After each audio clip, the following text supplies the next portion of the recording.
canal Expresso 1898, reta final de dezembro, ano acabando, mais uma temporada prestes a iniciar e o Vasco não anuncia ninguém. Na verdade, eu não vim aqui para falar que tá tudo errado, eu não vim aqui para falar que o caminho não é esse, que a 777 só tem salafrário, que enganaram a torcida, mas a verdade tem que ser dita, galera.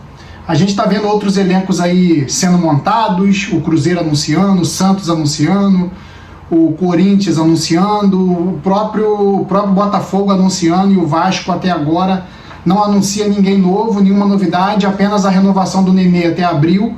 Como eu já tinha dito aqui antes, o Vasco conseguiu fazer um contrato até o fim do Carioca, era o que estava sendo estudado, foi o que a 777 propôs ao Nenê e ele aceitou. Então é muito pouco até agora, e o principal que me deixou com a pulga atrás da orelha a respeito da 777, a desistência da contratação do Júnior Urso. Não que o Júnior Urso seja o melhor jogador, o melhor meia que existiu no futebol brasileiro, não é por isso.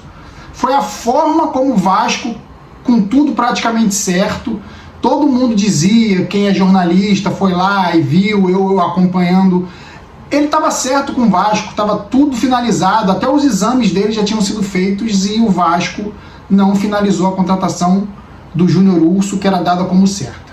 Como eu falei, não pelo jogador, que seria um ótimo nome para compor elenco, não um ótimo nome, seria um nome interessante para compor elenco, não resolveria o problema do Vasco se tornar um time melhor, mais competitivo, mas o jogador que estava vindo da MLS de graça, o Vasco só arcaria com seu salário, tudo praticamente certo. A 777 não tinha anunciado, eu estou falando que estava tudo certo pelas sondagens, pelas investigações aí do que aconteceu nessa negociação do mercado da bola, e ele estava certo, ele tinha vindo para o Rio, trouxe a família e ele acabou não fechando. Então é muito intrigante, é muito minimamente intrigante dizer que um jogador fechado com o Vasco, simplesmente a sua empresária vem a público e diz que não teve avanço na negociação, não teve entendimento em uma de suas partes, confirmada pelo Vasco e pela 777. O que eu quero dizer aqui, galera, é que não basta apenas ser, não basta querer ser, tem que parecer ser. O Vasco, até agora, o Vasco não deu 777 Partners e o Paulo Brax, não deu nenhuma satisfação para a torcida, nenhuma satisfação. Aquela entrevista coletiva de apresentação do Barbieri foi só para apresentar o Barbieri e a comissão técnica, mais nada. Um time não é feito só com técnico, óbvio, tem que ter jogadores. E até agora o Vasco só liberou Yuri saindo, Thiago Rodrigues saindo. Então, é preocupante, minimamente preocupante. Estamos chegando no dia 15 de dezembro já, reta final de ano, e o Vasco não conseguiu anunciar ninguém. Ou não quis, ou não conseguiu anunciar ninguém. Então, se o Paulo Brax, já na coletiva de apresentação do Barbieri, disse que tinha contratações fechadas, contratações no plural, por que não anunciou? E por que falou se não estava fechado? É esse tipo de coisa que esses dirigentes têm que ter cuidado de falar. O torcedor ele absorve de forma diferente. O seu Josh Wander veio aqui, antes de comprar, falando que o Vasco ia jogar com um orçamento inferior ao do Flamengo. E a gente vê que agora, dia 15 de dezembro, o Vasco vai jogar com um orçamento muito inferior ao do Flamengo. Não é pouco, não, é muito inferior. Para que falar? As palavras nos traem. E o Paulo Brax foi traído pelas suas próprias palavras já numa apresentação. Isso é um mau sinal. Eu quero ser otimista, eu torço para que a 777 dê resultado, mas isso é um mau sinal. Ele falar que tem contratações fechadas e não anunciar ninguém uma semana depois de ele ter apresentado o Barbieri, é um tiro no pé. A torcida pega no pé, enche o saco nos comentários em redes sociais, em tudo quanto é lugar, com toda a razão. Eu, como um dos torcedores do Vasco, um dos milhões de torcedores do Vasco, eu também estou com o pé atrás. A vontade é de meter o malho mesmo, criticar. Porque o Vasco subiu para a primeira divisão no final de outubro. Finalzinho de outubro. É dia 15 de dezembro, o Vasco não tem uma contratação sequer anunciada. Estão falando do Pedro Raul que está fechado. Já estou desconfiando de tudo, cara. A 777 pegou dinheiro emprestado para pagar uma dívida não sei o que do Genoa, com não sei quem do Genoa emprestando. Pô, cara, vocês estão dando margem, vocês não vêm a público falar com o torcedor vascaíno o que está acontecendo. Não dizem nome nenhum, Só que tem contratos fechados porque não anuncia. Se não anunciou é porque não está fechado. Então evita falar, as palavras vão trair vocês. E a torcida do Vasco é uma torcida que está machucada há 20 anos. Machucada sério mesmo, perdeu a autoestima. A torcida do Vasco desconfia de tudo, da própria sombra. E com razão. Aí chega você, Paulo Brax, lá de Minas, né? Você é mineiro, trabalhando no Sul, trabalhando em Minas, vem para o Rio de Janeiro, você parece que não conhece futebol, parece que não conhece a torcida do Vasco. A essa altura do campeonato não tem anunciado ninguém, e todo dia sai 10 nomes especulados no Vasco, a torcida fica maluca. Eu não perco meu tempo falando de especulação, gente, não perco.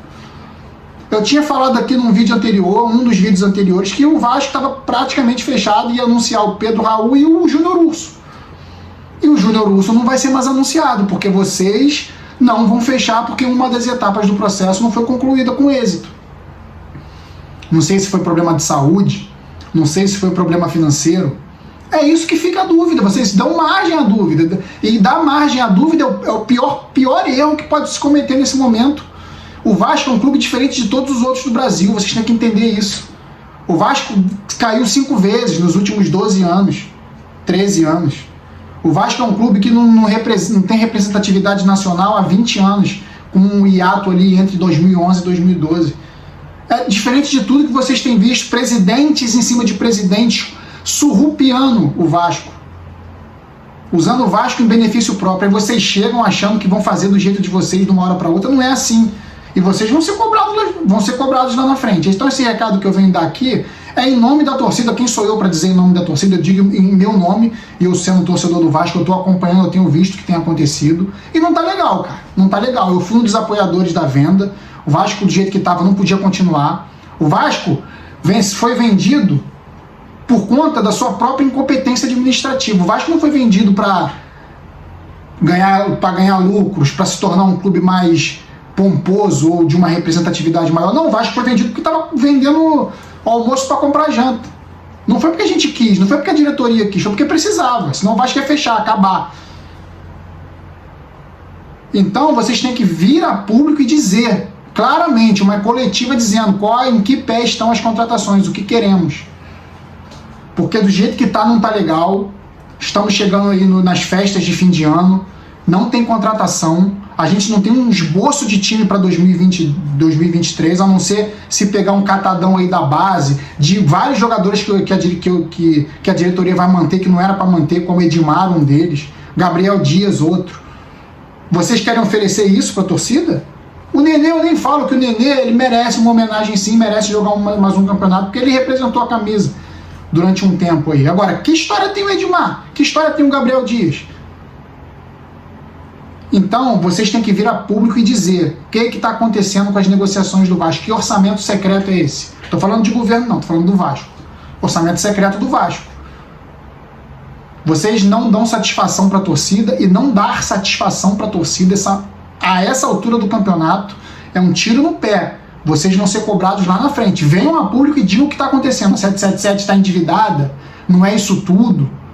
O senhor Josh Wander disse ano passado que o Vasco não jogaria. Pô, isso foi uma das piores coisas que poderia ter acontecido nesse processo de venda do Vasco. Esse senhor vir aqui em São Januário, sentar e falar isso, cara. Não fala isso, não brinca com o sentimento do torcedor do Vasco, não. Não brinca, não.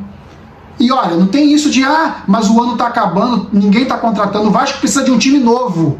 O Vasco precisa de um time novo. Não é o Fluminense, não é o Botafogo, não é o Flamengo, Atlético, Cruzeiro, São Paulo, Palmeiras, Santos, Corinthians. Não são esses times. Estão com o elenco. O elenco deles foi mantido. Perderam 2-3, chegou 2-3, 4. O Vasco saiu todo mundo da Série B. É isso que vocês têm que entender. O Vasco não tem um esboço de time para 2023. Eu me recuso a fazer esboço de time com base Gabriel Dias e Edmar. Me recuso a fazer esboço de time assim. Esse é meu desabafo aqui, galera. Vamos torcer para dias melhores, como sempre eu venho dizendo. Sempre termino o vídeo dizendo, vou torcer para dias melhores, mas poxa, tá difícil, cara. Nem a 777 consegue dar uma luz para essa torcida. O Vasco subiu para a Série A. Eu pensei, agora vai começar a surgir notícias boas. Até agora, o que vale é dentro de campo. O que vale é a contratação. O que vale são os jogadores. Salário em dia é legal? equipe profissional administrativa do Vasco ganhando em dia, recebendo legal, ok, reforma no CT, legal, planejamento de 3, 4 anos, legal, progressivo de orçamento, legal, mas e aí? Cadê os jogadores? 15 de dezembro, filho, cadê os jogadores? Então é isso que eu venho cobrar aqui. Estou insatisfeito até agora com o processo da SAF. Eu apoiei e até agora eu estou insatisfeito. Então espero que me provem ao contrário, que isso aí vai dar certo. Que até agora eu estou achando que... Tô tendendo a acreditar mais que foi uma bela de uma enganação, uma lorota. Mais uma que a torcida do Vasco já vem caindo aí nos últimos 20 anos. Valeu, galera. É isso aí. Saudações vascaínas sempre. Fui!